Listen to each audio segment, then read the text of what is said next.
మాట్లాడితే ఒక విషయం చెప్తాడు. మేము ఉండేటప్పుడు 20,000 రూపాయలు ఉండేది, చంద్రబాబు నాయుడు వచ్చాక 13,000కి తగ్గిపోయిందని చెప్పి మాట్లాడుతున్నాడు. ఇది నేను సొంత కవిత్వం కాదు, ఇది ఆన్ రికార్డ్. ఏ డిపార్ట్మెంట్ దైనా సరే రికార్డు ఉంటుంది. గత 10 సంవత్సరాలు మిర్చి ధరలను తీసుకున్నాను ఒకసారి. 2015-16 నుంచి 2024-25 వరకు ఏ సంవత్సరం ఎంత ధర మిర్చికి ఉందని అన్ని సంవత్సరాలు చూస్తే మాక్సిమం 11,000 నుంచి 13,600 వరకు ఉంది. 2 సంవత్సరాలు 2022-23, 23-24 ఒక సంవత్సరం 20,500, ఒక సంవత్సరం 20,000 ఉంది. ఇది నేను ఏదో 13,000 ఉంది, 14,000 ఉంది, రైతుకి ఇప్పుడు ఇచ్చేస్తున్నామని చెప్పి నేను ప్రభుత్వం తరపున చెప్పడానికి సిద్ధంగా లేను. ఈ రోజు మిర్చి రైతు ఇబ్బందుల్లో ఉన్నాడు. ఎందుకంటే ఆ రోజుకి ఈ రోజుకి పెట్టుబడులు పెరిగాయి, పెస్టిసైడ్స్ రేట్స్ అన్ని పెరిగాయి, కూలీల రేట్లు పెరిగాయి. ఇబ్బందులు ఉన్నటువంటి విషయం కూడా ఈ రోజు మేము గ్రహించాం. నీలాగా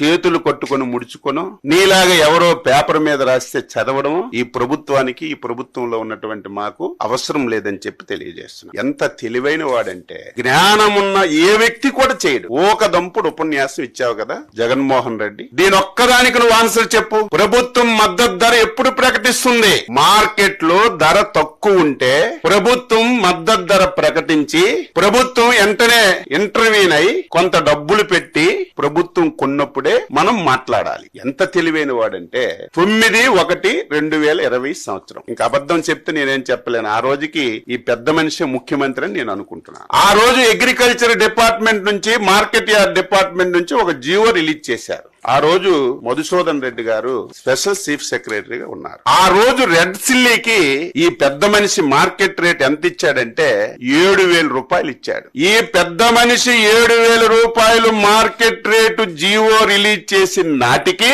గుంటూరు మార్కెట్ యార్డ్ లో రేటు 12,000 రూపాయలు ఉంది. ఇటువంటి పిచ్చి పనులు నువ్వు చేసి, ఇటువంటి దారుణాలు చేసి ఈ రోజు రైతు మీద గగ్గోలు పెడుతుంటే ఎవడు నమ్ముతాడని చెప్పి నేను తెలియజేస్తున్నాను.